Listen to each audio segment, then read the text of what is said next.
Assalamualaikum warahmatullahi wabarakatuh. Alhamdulillahirabbil alamin. Assalatu wassalamu ala asrafil anbiya'i wal mursalin wa ala alihi washabbihi ajmain. Allahumma shalli ala Muhammad wa ala ali Muhammad kama shallaita ala Ibrahim wa ala ali Ibrahim innaka Hamidum Majid. Allahumma barik ala Muhammad wa ala ali Muhammad kama barakta ala Ibrahim wa ala ali Ibrahim innaka Hamidum Majid. Baiklah, yang pertama marilah kita selalu bersyukur kepada Allah karena atas berkah rahmat dan karunia-Nya kita masih dilimpahkan kesehatan hingga saat sekarang ini. Salawat beserta salam selalu kita doakan kepada Allah agar tercurah kepada Nabi kita yakni Nabi Muhammad SAW. Yang sama-sama kita hormati Bapak dan Ibu pengampu mata kuliah manajemen humas, yaitu Bapak Dr. Hanif Al-Qadri MPD dan Ibu Merika Setiawati MPD. Semoga Bapak dan Ibu selalu diberikan kesehatan oleh Allah. Baiklah, perkenalkan saya Miftah Al-Fauzia dengan NIM 22002113. Pada video ini saya akan menampilkan materi mata kuliah manajemen humas terkait tentang aktivis public relation di dalam lembaga, yaitu konferensi pers, siaran pers, dan presentasi. Aktivitas pertama dari seorang public relation yang ingin saya bahas adalah siaran pers atau press release. Siaran pers atau press release itu adalah berita atau informasi yang disusun dan desain oleh lembaga atau perusahaan yang tentunya melewati tangan dingin oleh para praktisi public relation yang menggambarkan keseluruhan kegiatan termasuk proses, produk, sumber daya manusia, dan jasa yang dihasilkan oleh lembaga atau perusahaan itu. Pendapat dari World Age, seorang public relation adalah siaran pers itu adalah berita yang disusun yang memang oleh organisasi dalam rangka menggambarkan keseluruhan kegiatan dari perusahaan atau lembaga itu. Tidak hanya proses dari kegiatan, tapi lebih kepada informasi baik termasuk produk dan segala sesuatu yang memang ingin kita publish dan harus didesain sedemikian rupa melalui komunikasi tertulis dan didesain sedemikian rupa sehingga bisa dimanfaatkan oleh lembaga atau perusahaan itu. Siaran berita atau press release adalah pesan atau informasi dari lembaga yang ditulis oleh mereka yang kita sebut sebagai praktisi kehumasan atau praktisi public relation yang berbentuk berita, artikel, foto atau video yang dipublikasikan di media massa. Nanti seorang praktisi public relation tinggal bagaimana mereka memilih media apa yang nanti dimanfaatkan untuk menyampaikan berita sehingga bisa membangun citra dari lembaga atau perusahaan itu. Dapat kita simpulkan pengertian dari siaran pers atau press release itu adalah sebuah berita atau artikel yang didesain sedemikian rupa oleh lembaga atau perusahaan yang nantinya akan dipublikasikan kepada publik mereka yang bertujuan untuk membangun citra dari lembaga atau perusahaan itu. Siaran pers ini berbeda dengan berita karena tujuan dari berita adalah menginformasikan, mendidik, membimbing, dan meyakinkan serta membantu perkembangan ekonomi dari perusahaan atau lembaga itu. Sementara siaran pers tujuannya tidak hanya untuk menyebarkan informasi oleh lembaga atau perusahaan itu, tetapi lebih kepada membina, menumbuhkan sikap atau pendapat atau citra atau pandangan ternilai dari publik. Perbedaan lainnya yang bisa kita amati adalah jika berita memberitahukan tentang gagasan atau peristiwa dari masalah utama yang ada di lembaga atau perusahaan itu, press release cenderung mendidik dan memberitahukan tentang peristiwa yang terkait dengan lembaga agar bisa mengetahui peristiwa yang terjadi dalam lembaga itu secara mendalam. Perbedaan selanjutnya adalah berita melaporkan fakta yang apa adanya, sedangkan press release tujuannya adalah mengalihkan perhatian publik dari berita yang merugikan lembaga atau perusahaan itu. Siaran pers atau press release ini diterbitkan untuk menutupi berita agar publik fokusnya tidak ke sana atau mengalihkan perhatian publik agar berita-berita negatif tadi bisa ditutupi dengan siaran pers yang diterbitkan oleh lembaga atau perusahaan itu. Baiklah, tadi kan kita sudah membahas tentang perbedaan berita dengan siaran pers. Perbedaan yang paling menonjol itu adalah berita itu mengumumkan fakta yang apa adanya dari perusahaan atau lembaga, sedangkan siaran pers itu bertujuan untuk menutupi fakta yang negatif tadi dari lembaga atau perusahaan. Selanjutnya yang akan saya bahas adalah bagaimana cara mengelola siaran pers oleh media yang bekerja sama dengan public relation, atau kita yang bekerja sama dengan media itu agar bisa mendapatkan tujuan yang kita inginkan. Yang pertama adalah siaran pers itu harus dimuat apa adanya. Jika memang sudah sesuai format, maka memang itu yang akan ditampilkan oleh media massa. Maka yang harus kita lakukan adalah tinggal memasukkan berita yang ingin kita tampilkan. Artinya jika media berkehendak ingin merilis itu, maka ya kita tidak bisa mengubah ketentuan yang akan dilakukan oleh media itu. Artinya dalam melakukan siaran pers, yang paling punya wewenang adalah media itu. Jadi kita tinggal memberikan berita atau apa yang ingin kita terbitkan kepada media. Nah, nanti media yang nanti akan merancang dan mendesain serta memformat siaran pers kita itu akan diterbitkan bagaimana, tentunya dengan persetujuan dari public relation dan lembaga kita sendiri. Cara yang kedua adalah terkait dengan cara yang pertama tadi, yaitu siaran ditulis ulang oleh media dengan format berita. Artinya berita yang ingin kita publish itu formatnya diganti oleh media atau wartawan, tapi tentu tidak mengurangi isi atau konten dan kebutuhan dari lembaga dan perusahaan kita. Dan utamanya adalah agar berita itu bisa dinaikkan dan menjadi sorotan oleh publik kita. Jadi bahasa dan isi dari formatnya yang diganti, tapi nanti dikondisikan dan tentu akan dibicarakan kembali dengan para public relation yang ada di lembaga kita. Cara yang ketiga adalah berita itu dipadatkan. Artinya dari sedemikian banyak berita, informasi, pandangan atau apapun yang ingin kita muat dalam siaran pers itu, tentu nanti berita itu akan dipadatkan atau diperkecil oleh media. Jika berita yang akan dipublish terlalu banyak, maka tentu wartawan sudah punya pakem, sudah punya ketentuan yang berisi tentang pengumuman jawab peristiwa, acara, dan menarik perhatian khalayak dari publik yang bersifat undangan. Bentuk kedua dari yang dipadatkan ini adalah pengumuman yang hanya satu halaman, tapi public relation tetap bisa menambahkan foto atau video pendukung siaran berita yang isinya tentang peristiwa. Sedangkan bentuk yang ketiga adalah pidato dari seorang pimpinan ataupun tokoh-tokoh yang dipilih oleh public relation. Biasanya pidato ini berisi nasihat sehingga bisa dilihat dan disorot oleh publik manapun. Baiklah, selanjutnya yang ingin saya bahas adalah hal yang perlu diperhatikan sebelum menulis siaran pers. Yang pertama yang tentu harus kita perhatikan adalah siapa yang akan tertarik atau siapa target siaran press release kita ini. Tentunya agar press release kita itu menarik bagi mereka, dan target yang harus kita tetapkan itu harus jelas. Misalnya untuk si A, berarti format bersiaran pers ini harus dirilis sesuai dengan kesenangan si A itu. Yang kedua yang perlu diperhatikan adalah apakah siaran pers kita ini akan memberikan informasi atau tidak kepada publik atau kepada target yang tadi telah kita tetapkan. Kalau bisa, siaran pers kita ini harus menarik dan memberikan informasi yang baru yang jadi penting untuk diketahui oleh publik. Kan tidak mungkin kita menulis berita yang berulang-ulang kali sehingga nanti publik kita akan merasa bosan. Hal yang perlu diperhatikan yang ketiga adalah apakah siaran pers kita ini akan mempengaruhi kehidupan publik.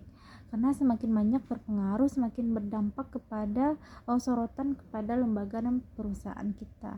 Artinya berita yang kita rilis itu harus bisa merubah publik kita, seperti kayak berarti lembaga ini menerbitkan ini, jadi berita yang kita terbitkan itu harus menjadi sorotan.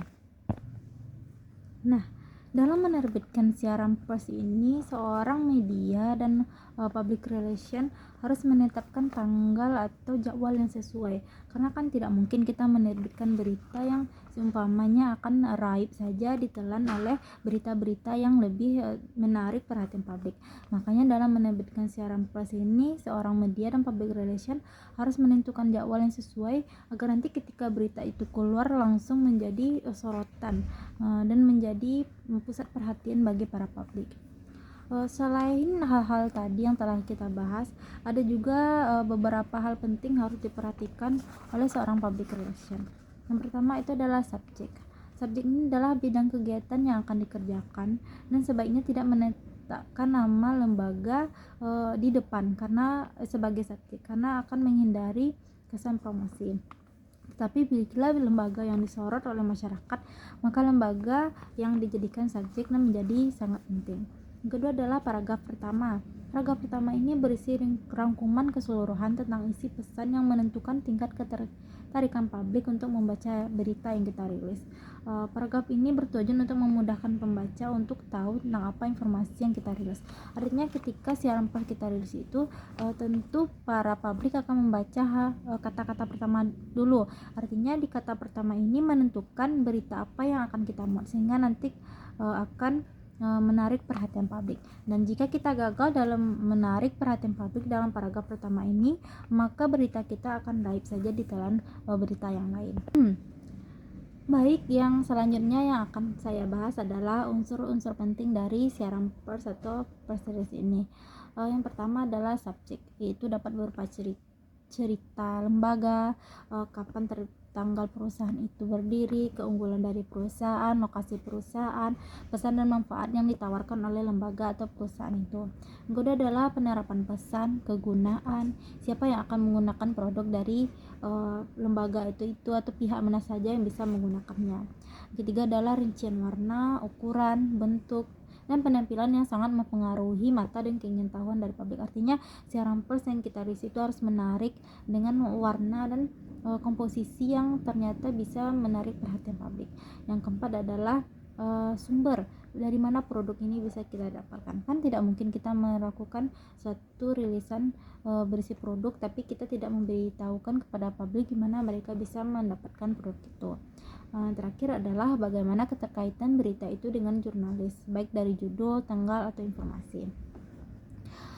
Dalam pembuatan siaran pers ini diperlukan data dan fakta yang menarik dan punya daya serap, rasa ingin tahu dari masyarakat. Yang kedua adalah penyampaiannya harus segera setelah adanya peristiwa, jangan ditunda-tunda karena nilainya akan habis ketika sudah lewat. Baiklah teman-teman semua, materi selanjutnya yang akan saya bahas tentang aktivis public relation ini adalah konspirasi pers. Konspirasi pers adalah saat konspirasi pers kita tentu akan menjadi tokoh dan sumber informasi dari para jurnalis yang kita undang untuk mendengarkan statement yang akan kita berikan kepada mereka dalam satu waktu dan satu tempat secara bersamaan, sehingga nanti diharapkan berita yang ditulis oleh jurnalis atau wartawan itu secara bersamaan dalam konferensi itu selesai bisa booming dan menjadi pusat perhatian oleh para publik kita. Konferensi pers ini adalah kegiatan mengundang yang mana nanti berita akan ditulis oleh wartawan atau jurnalis dari seluruh media yang kita undang di seluruh tempat yang sama dan cara mereka masing-masing. Berbeda dengan siaran pers tadi, kalau dalam siaran pers kita yang menulis berita dengan bantuan media, sedangkan konferensi pers ini adalah kita yang menjadikan informasi kepada para jurnalis atau wartawan yang nanti akan mereka jadikan sebuah berita dengan tata cara mereka sendiri. Artinya nanti banyak berita dengan topik yang sama, namun penginformasiannya atau berita yang diterbitkan nanti akan berbeda sesuai dengan kinerja atau sesuai dengan cara para wartawan atau jurnalis menginformasikan berita itu. Konferensi pers ini sangat penting bagi sebuah lembaga atau perusahaan karena yang bertujuan itu yang pertama menyebarluaskan informasi positif. Informasi positif ini tentu saja tentang lembaga. Artinya seorang yang ditunjuk sebagai pembicara dalam konferensi pers itu harus memberikan informasi yang positif terhadap lembaga sehingga bisa menaikkan citra dari lembaga itu. Yang kedua adalah menetralisir lembaga atau membantah berita yang tidak benar. Nah, dalam konferensi pers ini seseorang yang ditunjuk sebagai pembicara bisa membantah atau mentidakiakan berita-berita negatif yang tersebar terkait tentang lembaga atau perusahaan. Yang nantinya dalam konferensi pers ini mereka bisa menginformasikan kembali terkait tentang berita negatif itu. Apakah berita negatif itu memang benar atau tidak.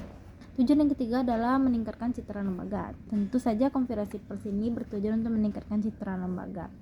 Dengan kita melakukan jumpa pers atau konferensi pers, berita-berita tadi yang kita berikan tuh tentu akan naik kemana-mana dalam satu waktu bersamaan, sehingga sorot publik itu perhatian publik itu terhadap lembaga kita bisa meningkat dan menjadi pusat perhatian sehingga bisa meningkatkan citra perusahaan kita. Tujuan yang terakhir adalah membina hubungan baik dengan pers atau para wartawan atau para jurnalis. Dengan mengundang para pers atau para wartawan, mereka tentu bisa paham dan hubungan emosional antara perusahaan atau lembaga dengan wartawan itu bisa terbangun. Kedekatan emosional terbentuk, maka dengan tidak sengaja hubungan lembaga dan jurnalis akan berjalan dengan lebih baik dan erat. Ada beberapa hal yang perlu dipersiapkan oleh seorang public relation sebelum melakukan konferensi pers. Yang pertama adalah tentu mengirimkan undangan. Undangan ini penting untuk dikirimkan kepada jurnalis atau wartawan sehingga mereka bisa mempersiapkan diri untuk datang ke konferensi pers yang kita adakan. Undangan ini sebaiknya dikirim 3 hari menjelang acara atau paling tidaknya sehari sekali sehingga para jurnalis yang tadinya banyak bisa berbagi tugas. Kedua adalah mencek kembali apakah undangan itu telah diterima dan telah dikirimkan kepada jurnalis atau wartawan. Kan tentu kita bisa saja melakukan kesalahan, ternyata undangan kita tidak terkirim kepada wartawan atau jurnalis yang tadi kita undang, sehingga mereka tidak bisa datang, atau bisa jadi terjadi hambatan dalam pengiriman undangan itu. Saat mencek kembali ini, kita juga bisa bertanya kepada jurnalis apakah mereka bersedia untuk menghadiri konferensi pers kita atau tidak. Yang ketiga adalah menyiapkan press release-nya. Menyiapkan press release ini erat kaitannya dengan apa yang akan disampaikan pada konferensi pers ini. Press release ini nanti akan dipahami dan dibacakan oleh orang yang dipilih oleh sebuah lembaga, baik itu pimpinan ataupun seorang public relation ataupun orang-orang yang dipilih oleh public relation atau lembaga itu sendiri. Selanjutnya adalah lembaga atau perusahaan yang oleh public relation menyiapkan juru bicara. Menunjuk juru bicara ini harus penting sekali karena juru bicara ini akan menjadi orang ketiga yang akan menginformasikan berita kepada wartawan. Nah, jika salah dalam menyampaikan berita ataupun informasi, maka tentu ini akan menjadi berita yang amat sangat menarik ditulis oleh seorang jurnalis atau wartawan. Makanya seorang yang ditunjuk atau juru bicara ini harus memiliki komunikasi yang efektif dan kemampuan berkomunikasi yang paling baik di antara anggota-anggota yang ada di lembaga itu. Yang kelima adalah menyiapkan tempat sesuai dengan jumlah tamu dan mudah transportasinya ke ruangan itu. Yang keenam adalah persiapan alat bantu seperti screen, mikrofon, HP, dan lain-lain. Nah, selain hal-hal tadi, ada juga hal-hal yang dianggap tidak penting namun ternyata penting dalam mendukung konferensi pers yang kita lakukan.